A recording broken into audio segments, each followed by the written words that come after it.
Chapter 4. The Circle of Monsieur and Madame Thuillier. The Colvilles and their children became, naturally, the nucleus of the circle which Mademoiselle Thuillier had the ambition to group around her brother. A former clerk in the Billardière division of the ministry, named Phellion, had lived for the last 30 years in their present quarter. He was promptly greeted by Colville and Thuillier at the first review. Phellion proved to be one of the most respected men in the arrondissement. He had one daughter, now married to a schoolteacher in the Rue Saint-Hyacinthe, a Monsieur Barniel.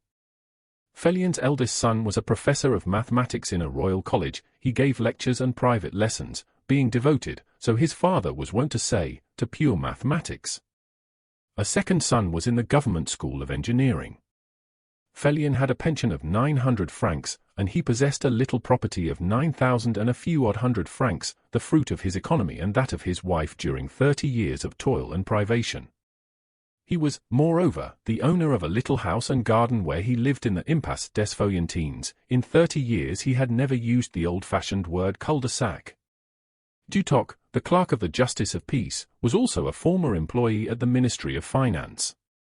Sacrificed, in former days, to one of those necessities which are always met with in representative government, he had accepted the position of scapegoat, receiving, privately, a round sum of money and the opportunity to buy his present post of clerk in the arrondissement. This man, not very honourable, and known to be a spy in the government offices, was never welcomed as he thought he ought to be by the Thuilliers, but the coldness of his landlords only made him the more persistent in going to see them. He was a bachelor and had various vices. He therefore concealed his life carefully, knowing well how to maintain his position by flattering his superiors. The Justice of Peace was much attached to Dutoc. This man, base as he was, managed, in the end, to make himself tolerated by the Thuilliers, chiefly by coarse and cringing adulation. He knew the facts of Thuillier's whole life, his relations with Colville, and, above all, with Madame Colville. One and all they feared his tongue, and the Thuilliers, without admitting him to any intimacy, endured his visits. The family which became the flower of the Thuillier salon was that of a former ministerial clerk, once an object of pity in the government offices, who, driven by poverty, left the public service, in 1827, to fling himself into a business enterprise, having, as he thought, an idea. Menard, that was his name, foresaw a fortune in one of those wicked conceptions which reflect such discredit on French commerce, but which, in the year 1827, had not yet been exposed and blasted by publicity. Menard bought tea and mixed it with tea leaves already used. Also he adulterated the elements of chocolate in a manner which enabled him to sell the chocolate itself very cheaply. This trade in colonial products, begun in the Quartier Saint-Marcel, made a merchant of Menard. He started a factory, and through these early connections he was able to reach the sources of raw material. He then did honourably, and on a large scale, a business begun in the first instance dishonourably. He became a distiller, worked upon untold quantities of products, and, by the year 1835, was considered the richest merchant in the region of the Place Maubert. By that time he had bought a handsome house in the Rue des Maçons-Sorbonne. He had been assistant mayor, and in 1839 became mayor of his arrondissement and judge in the Court of Commerce. He kept a carriage, had a country place near Lagny, his wife wore diamonds at the court balls, and he prided himself on the rosette of an officer of the Legion of Honor in his buttonhole. Menard and his wife were exceedingly benevolent. Perhaps he wished to return in retail to the poor the sums he had mulcted from the public by the wholesale. Phellion, Colville, and Thuillier met their old comrade, Menard, at election, and an intimacy followed, all the closer with the Thuilliers and Colvilles because Madame Menard seemed enchanted to make an acquaintance for her daughter in Céleste Colville. It was at a grand ball given by the Menards that Céleste made her first appearance in society, being at that time 16½ years old, dressed as her Christian name demanded, which seemed to be prophetic of her coming life. Delighted to be friendly with Mademoiselle Menard, her elder by 4 years, she persuaded her father and godfather to cultivate the Menard establishment, with its gilded salons and great opulence, where many political celebrities of the just milieu were wont to congregate, such as Monsieur Popinot, who became, after a time, Minister of Commerce, Cochin, since made Baron Cochin, a former employee at the Ministry of Finance, who, having a large interest in the drug business, was now the oracle of the Lombard and Bourdonnais quarters, conjointly with Monsieur Anselme Popinot. Menord's eldest son, a lawyer, aiming to succeed those barristers who were turned down from the Palais for political reasons in 1830, was the genius of the household, and his mother, even more than his father, aspired to marry him well. Zélie Menord, formerly a flower-maker, felt an ardent passion for the upper social spheres, and desired to enter them through the marriages of her son and daughter, whereas Menord, wiser than she, and imbued with the vigor of the middle classes, which the Revolution of July had infiltrated into the fibers of government, thought only of wealth and fortune. He frequented the Thuillier salon to gain information as to Celeste's probable inheritance. He knew, like Dutoc and Phellion, the reports occasioned by Thuillier's former intimacy with Flavie, and he saw at a glance the idolatry of the Thuilliers for their godchild. Dutoc, to gain admittance to Menord's house, fawned upon him grossly.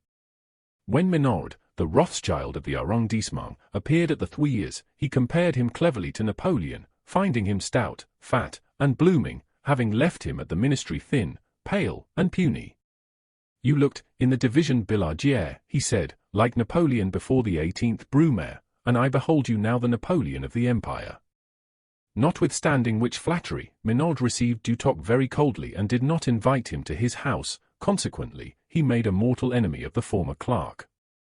Monsieur and Madame Phellion, worthy as they were, could not keep themselves from making calculations and cherishing hopes. They thought that Céleste would be the very wife for their son the professor. Therefore, to have, as it were, a watcher in the Thuillier salon, they introduced their son-in-law, Monsieur Barniel, a man much respected in the Faubourg Saint-Jacques, and also an old employee at the mayor's office, an intimate friend of theirs, named Lordigiois.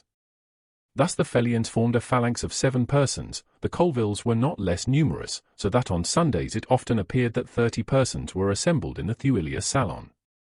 Thuillier renewed acquaintance with the Saliards, Baudiers, and Falaques, all persons of respectability in the quarter of the Palais Royal, whom they often invited to dinner. Madame Colville was, as a woman, the most distinguished member of this society, just as Menord Junior and Professor Phellion were superior among the men. All the others, without ideas or education, and issuing from the lower ranks, presented the types and the absurdities of the lesser bourgeoisie. Though all success, especially if won from distant sources, seems to presuppose some genuine merit, Menord was really an inflated balloon. Expressing himself in empty phrases, mistaking sycophancy for politeness, and wordiness for wit, he uttered his commonplaces with a brisk assurance that passed for eloquence. Certain words which said nothing but answered all things: progress, steam, bitumen, National Guard, order, democratic element, spirit of association, legality, movement, resistance, seemed, as each political phase developed, to have been actually made for Menord, whose talk was a paraphrase on the ideas of his newspaper. Julien Menord, the young lawyer, suffered from his father as much as his father suffered from his wife. Zélie had grown pretentious with wealth, without, at the same time, learning to speak French. She was now very fat, and gave the idea, in her rich surroundings, of a cook married to her master. Phellion, that type and model of the petit-bourgeois, exhibited as many virtues as he did absurdities. Accustomed to subordination during his bureaucratic life, he respected all social superiority. He was therefore silent before Menord. During the critical period of retirement from office, he had held his own admirably, for the following reason. Never until now had that worthy and excellent man been able to indulge his own tastes. He loved the city of Paris, he was interested in its embellishment, in the laying out of its streets, he was capable of standing for hours to watch the demolition of houses. He might now have been observed, stolidly planted on his legs, his nose in the air, watching for the fall of a stone which some mason was loosening at the top of a wall, and never moving till the stone fell. When it had fallen he went away as happy as an academician at the fall of a romantic drama. Veritable supernumeraries of the social comedy, Phellion, Lordigiois, and their kind, fulfilled the functions of the antique chorus. They wept when weeping was in order, laughed when they should laugh, and sang in parts the public joys and sorrows. They triumphed in their corner with the triumphs of Algiers, of Constantine, of Lisbon, of Saint Jean d'Ulloa. They deplored the death of Napoleon and the fatal catastrophes of the Saint Mary and the Rue Transnonain, grieving over celebrated men who were utterly unknown to them. Phellion alone presents a double side. He divides himself conscientiously between the reasons of the opposition and those of the government. When fighting went on in the streets, Phellion had the courage to declare himself before his neighbors. He went to the place Saint-Michel, the place where his battalion assembled. He felt for the government and did his duty. Before and during the riot, he supported the dynasty, the product of July, but as soon as the political trials began, he stood by the accused. This innocent weathercockism prevails in his political opinions. He produces, in reply to all arguments, the Colossus of the North. England is, to his thinking, as to that of the old constitutional, a crone with two faces, Machiavellian Albion, and the model nation, Machiavellian, when the interests of France and of Napoleon are concerned, the model nation when the faults of the government are in question. He admits, with his chosen paper, the democratic element, but refuses in conversation all compact with the republican spirit. The republican spirit to him means 1793, rioting, the terror, and agrarian law. The democratic element is the development of the lesser bourgeoisie, the reign of Phellions. The worthy old man is always dignified. Dignity serves to explain his life. He has brought up his children with dignity, he has kept himself a father in their eyes, he insists on being honored in his home, just as he himself honors power and his superiors. He has never made debts. As a juryman his conscience obliges him to sweat blood and water in the effort to follow the debates of a trial. He never laughs, not even if the judge, an audience, and all the officials laugh. Eminently useful, he gives his services, his time, everything, except his money. Felix Phellion, his son, the professor, is his idol. He thinks him capable of attaining to the Academy of Sciences. Thuillier, between the audacious nullity of Menard and the solid silliness of Phellion, was a neutral substance, but connected with both through his dismal experience. He managed to conceal the emptiness of his brain by commonplace talk, just as he covered the yellow skin of his bald pate with thready locks of his grey hair, brought from the back of his head with infinite art by the comb of his hairdresser. In any other career, he was wont to say, speaking of the government employ, I should have made a very different fortune. He had seen the right, which is possible in theory and impossible in practice, results proving contrary to premises, and he related the intrigues and the injustices of the Reborden affair. After that, one can believe all, and believe nothing, he would say. Ah! It is a queer thing, government. I'm very glad not to have a son, and never to see him in the career of a place hunter. Colville, ever gay, rotund, and good-humoured, a sayer of quodlibets, a maker of anagrams, always busy, represented the capable and bantering bourgeois, with faculty without success, obstinate toil without result. He was also the embodiment of jovial resignation, mind without object, art with usefulness, for, excellent musician that he was, he never played now except for his daughter. The Thuillier salon was in some sort a provincial salon, lighted, however, by continual flashes from the Parisian conflagration. Its mediocrity and its platitudes followed the current of the times. The popular saying and thing, for in Paris the thing and its saying are like the horse and its rider, ricocheted, so to speak, to this company. Monsieur Menard was always impatiently expected, for he was certain to know the truth of important circumstances. The women of the Thuillier salon held by the Jesuits, the men defended the university, and, as a general thing, the women listened. A man of intelligence, could he have borne the dullness of these evenings, would have laughed, as he would at a comedy of Molière, on hearing, amid endless discussion, such remarks as the following. How could the Revolution of 1789 have been avoided? The loans of Louis XIV prepared the way for it. Louis XV, an egotist, a man of narrow mind, didn't he say, if I were lieutenant of police I would suppress cabriolets? That dissolute king, you remember his park auxiliary serfs, did much to open the abyss of revolution. Monsieur de Necker, an evil-minded Genevese, set the thing going. Foreigners have always tried to injure France. The maximum did great harm to the revolution. Legally Louis XVI should never have been condemned, a jury would have acquitted him. Why did Charles X fall? Napoleon was a great man, and the facts that prove his genius are anecdotal. He took 5 pinches of snuff a minute out of a pocket lined with leather made in his waistcoat. He looked into all his tradesmen's accounts, he went to St. Denis to judge for himself the prices of things. Talma was his friend, Talma taught him his gestures, nevertheless, he always refused to give Talma the Legion of Honor. The emperor mounted guard for a sentinel who went to sleep, to save him from being shot. Those were the things that made his soldiers adore him. Louis XVIII, who certainly had some sense, was very unjust in calling him Monsieur de Bonaparte. The defect of the present government is in letting itself be led instead of leading. It holds itself too low. It is afraid of men of energy. It ought to have torn up all the treaties of 1815 and demanded the Rhine. They keep the same men too long in the ministry, etc., etc.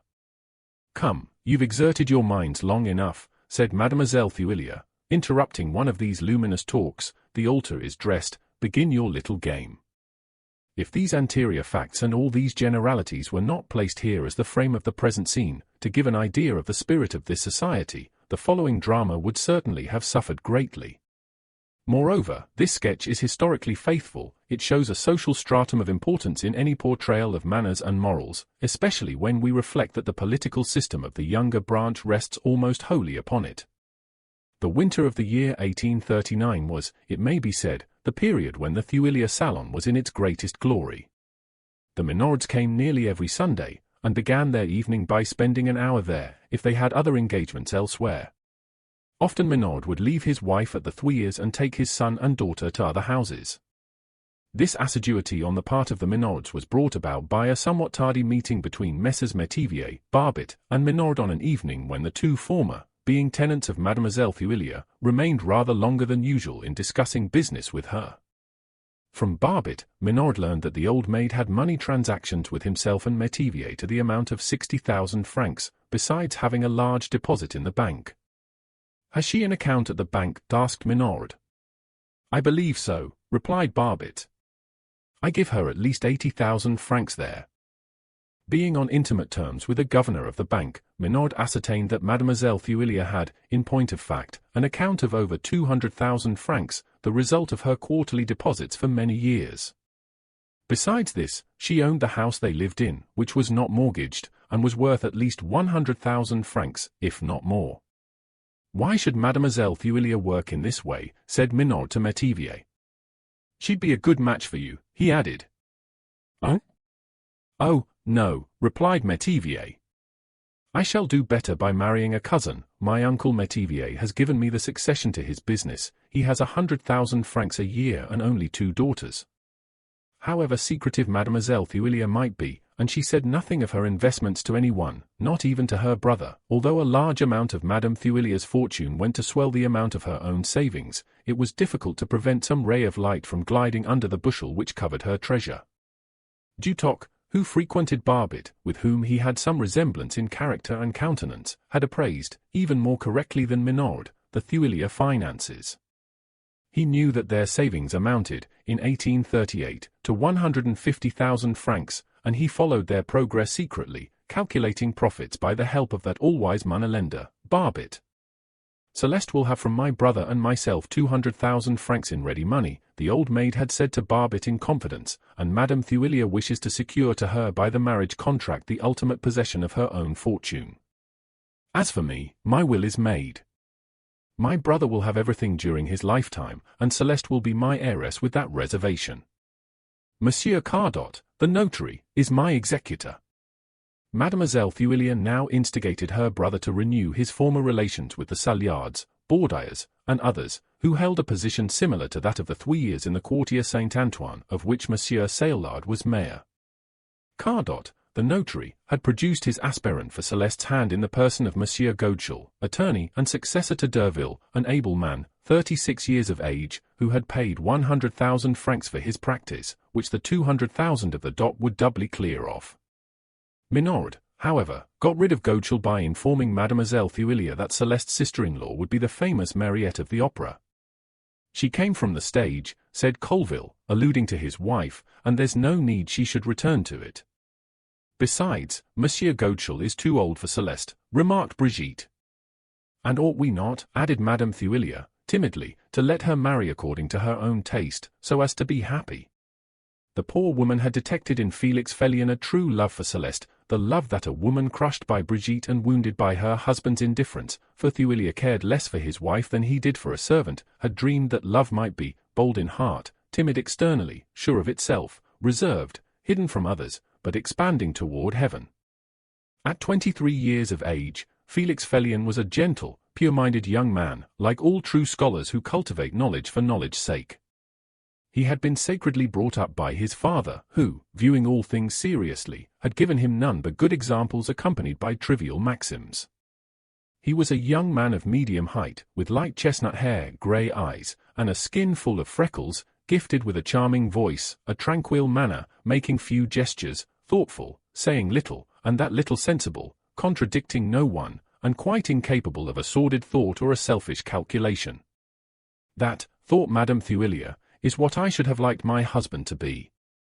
One evening, in the month of February, 1840, the Thuillier salon contained the various personages whose silhouettes we have just traced out, together with some others. It was nearly the end of the month.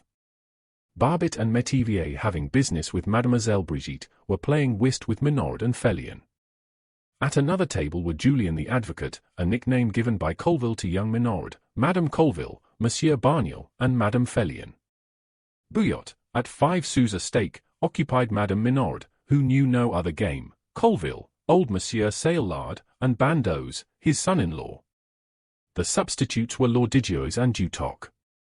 Mesdames Falaix, Baudoyer, Barniel, and Mademoiselle Minord were playing Boston, and Celeste was sitting beside Prudence Minord. Young Phellion was listening to Madame Thuillier and looking at Celeste. At a corner of the fireplace sat enthroned on a sofa the Queen Elizabeth of the family, as simply dressed as she had been for the last 30 years, for no prosperity could have made her change her habits. She wore on her chinchilla hair a black gauze cap, adorned with a geranium called Charles X, her gown, of plum-coloured stuff, made with a yoke, cost 15 francs, her embroidered collarette was worth 6, and it ill disguised the deep wrinkle produced by the 2 muscles which fastened the head to the vertebral column. The actor, Monvel, playing Augustus Caesar in his old age, did not present a harder and sterner profile than that of this female autocrat, knitting socks for her brother. Before the fireplace stood Thuillier in an attitude, ready to go forward and meet the arriving guests. Near him was a young man whose entrance had produced a great effect, when the porter, who on Sundays wore his best clothes and waited on the company, announced Monsieur Olivier Vinet. A private communication made by Cardot to the celebrated Procureur General, father of this young man, was the cause of his visit. Olivier Vinet had just been promoted from the court of Arcis-sur-Aube to that of the Seine, where he now held the post of substitute procureur de Raoui. Cardot had already invited Thuillier and the elder Vinet, who was likely to become Minister of Justice, with his son, to dine with him. The notary estimated the fortunes which would eventually fall to Celeste at 700,000 francs. Vinet Jr. appeared charmed to obtain the right to visit the Thuilliers on Sundays. Great dowries make men commit great and unbecoming follies without reserve or decency in these days. 10 minutes later another young man, who had been talking with Thuillier before the arrival of Olivier Vinet, raised his voice eagerly, in a political discussion, and forced the young magistrate to follow his example in the vivacious argument which now ensued. The matter related to the vote by which the Chamber of Deputies had just overthrown the ministry of the 12th of May, refusing the allowance demanded for the Duc de Nemours. Assuredly, said the young man, I am far from belonging to the dynastic party, I am very far from approving of the rise of the bourgeoisie to power. The bourgeoisie ought not, any more than the aristocracy of other days, to assume to be the whole nation. But the French bourgeoisie has now taken upon itself to create a new dynasty, a royalty of its own, and behold how it treats it. When the people allowed Napoleon to rise to power, it created with him a splendid and monumental state of things, it was proud of his grandeur, and it nobly gave its blood and sweat in building up the edifice of the empire. Between the magnificence of the aristocratic throne and those of the imperial purple, between the great of the earth and the people, the bourgeoisie is proving itself petty, it degrades power to its own level instead of rising up to it. The saving of candle-ends it has so long practiced behind its counters, it now seeks to impose on its princes. What may perhaps have been virtue in its shops is a blunder and a crime higher up. I myself have wanted many things for the people, but I never should have begun by lopping off 10 millions of francs from the new civil list. In becoming, as it were, nearly the whole of France, the bourgeoisie owed to us the prosperity of the people, splendor without ostentation, grandeur without privilege. The father of Olivier Vinet was just now sulking with the government. The robe of Keeper of the Seals, which had been his dream, was slow in coming to him. The young substitute did not, therefore, know exactly how to answer this speech. he thought it wise to enlarge on one of its side issues. "You are right, monsieur," said Olivier Vinet. "But, before manifesting itself magnificently, the bourgeoisie has other duties to fulfill towards France. The luxury you speak of should come after duty. That which seems to you so blamable is the necessity of the moment. The Chamber is far from having its full share in public affairs, the ministers are less for France than they are for the Crown, and Parliament has determined that the administration shall have, as in England, a strength and power of its own, and not a mere borrowed power. The day on which the administration can act for itself, and represent the Chamber as the Chamber represents the country, Parliament will be found very liberal toward the Crown. The whole question is there. I state it without expressing my own opinion, for the duties of my post demand, in politics, a certain fealty to the Crown."